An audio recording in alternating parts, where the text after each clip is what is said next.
Jangan lupa subscribe YouTube channel Official iNews dan nyalakan loncengnya.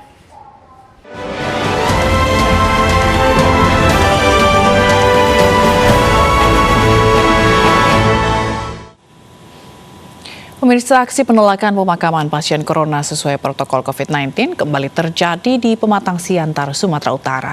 Pihak keluarga merasa dipermainkan oleh rumah sakit atas penyebab kematian pasien.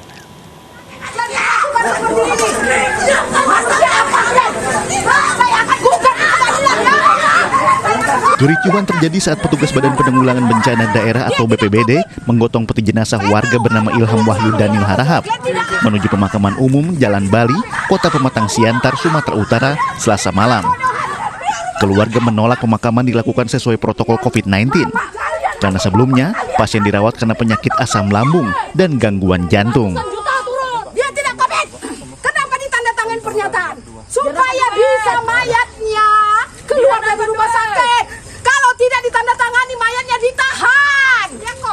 Menurut keluarga, pihaknya merasa dipermainkan pihak rumah sakit swasta di Medan tempat pasien sebelumnya dirawat. Mau berapa lama lagi mayat adik kami di sini? Beliau tidak COVID walaupun probable atau probably kemungkinan. Semua kita ini adalah probable COVID. Tapi belum tentu itu positif COVID dan adik saya tidak COVID. Tapi oleh rumah sakit Bina Kasih Medan memaksa adik saya untuk dibuat protokol COVID kematian. Dengan sangat terpaksa kami menandatangani surat pernyataan meninggal karena COVID demi adik kami bisa keluar dari rumah sakit. Sebelumnya almarhum pasien bernama Ilham Wahyu Danil Harahap menderita serangan jantung dan asam lambung dan akhirnya meninggal dunia setelah dirawat sehari di rumah sakit Bina Asih Kota Medan. Dari Pematang Siantar, Sumatera Utara, Dharma Setiawan, iNews melaporkan. Sejumlah warga Blora, Jawa Tengah membangunkan sahur dengan menggelar arak-arakan berkonvoi keliling kota. Namun aksi ini dinilai berlebihan karena masih dalam situasi pandemi COVID-19.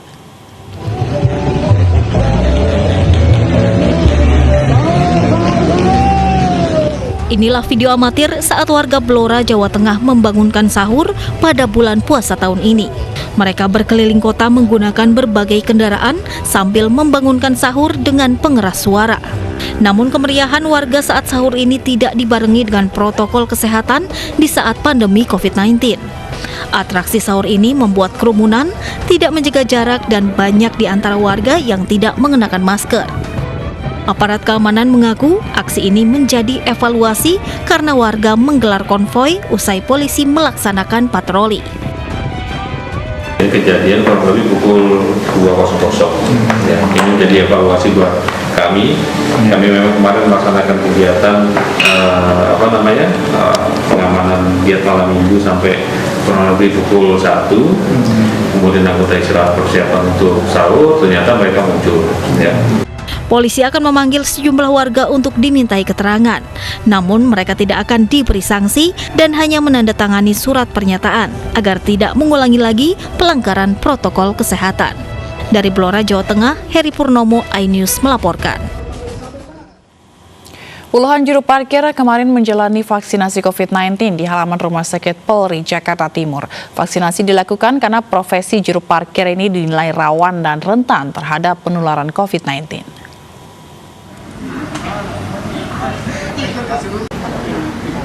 Puluhan juru parkir resmi dan tidak resmi Selasa siang mengantri untuk mendapatkan vaksinasi COVID-19. Bertempat di halaman Rumah Sakit Polri, Jakarta Timur, vaksin ini menyasar juru parkir yang memang rentan terhadap penularan COVID-19. Beberapa juru parkir sempat ketakutan saat akan disuntik vaksin.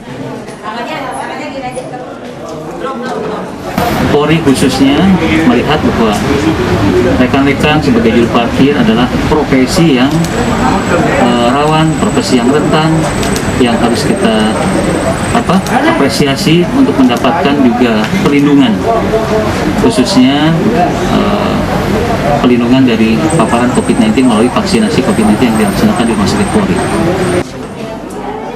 500 juru parkir resmi maupun tidak resmi ditargetkan mendapatkan vaksinasi gratis COVID-19. Mereka dapat mendaftar secara mandiri mulai hari ini hingga Jumat mendatang. Dari Jakarta, Rio Manik, iNews melaporkan. 9 sekolah tingkat SMA dan SMK di Yogyakarta melaksanakan uji coba kegiatan belajar mengajar secara tatap muka. Uji coba ini akan dievaluasi dan menjadi bahan pertimbangan untuk menggelar belajar tatap muka di sekolah-sekolah lainnya.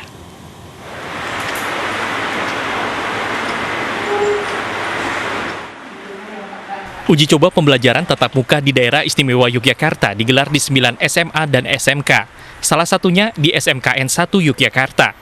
Setiap kelas hanya diisi 50% dari kapasitas. Kegiatan belajar dibagi dalam 2 sesi dengan durasi masing-masing 3 jam. Selain itu, siswa harus menyerahkan laporan screening kondisi kesehatan dan surat persetujuan orang tua.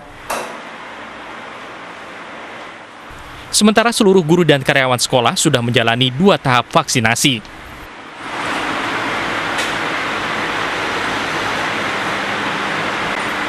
Ini dibagi menjadi 2 sesi. Sesi pertama itu nomor absen 1 sampai dengan 18 itu kita masukkan mulai jam 7 dengan kegiatan 15 menit awal itu ketakwaan. Kemudian pembelajarannya hanya 2 mata pelajaran masing-masing 90 menit. Pengamat pendidikan Hari Chandra menilai bahwa sistem pembelajaran tatap muka harus dilakukan ekstra hati-hati agar tak menimbulkan klaster penularan COVID di sekolah. Tidak hanya di Indonesia kan ya, di luar negeri juga orang sangat hati-hati, apalagi anak-anak yang sulit untuk pengertiannya. Jadi hati-hatilah dengan proses itu, tetapi pada saat yang sama kampanyekan bahan ajar yang menarik, karena itu akan mengurangi tingkat kebosanan dan seterusnya. Uji coba pembelajaran tatap muka di Yogyakarta akan berlangsung selama 2 pekan yang akan menjadi pertimbangan untuk mengadakan belajar tatap muka di semua sekolah. Dari Yogyakarta, Heru Trijoko, iNews melaporkan. Pemirsa, sudah lebih dari sepekan, warga Kota Kupang, Nusa Tenggara Timur hidup dalam kegelapan akibat padamnya listrik setelah dihantam badai Seroja. Harapan warga untuk kembali mendapatkan pasokan listrik dijawab oleh MNC Peduli yang memberikan 1 unit generator listrik berkekuatan 1000 watt. MNC Peduli mengirimkan bantuan generator listrik untuk warga Kota Kupang, Nusa Tenggara Timur setelah badai Seroja merusak sebagian besar infrastruktur di wilayah tersebut.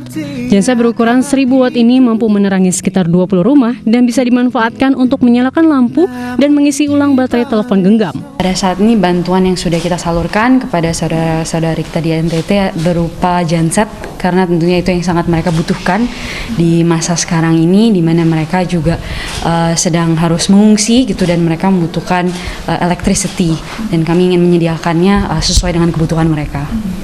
Terima kasih untuk MNC yang sudah membantu kami untuk menerangi beberapa hari ke depan.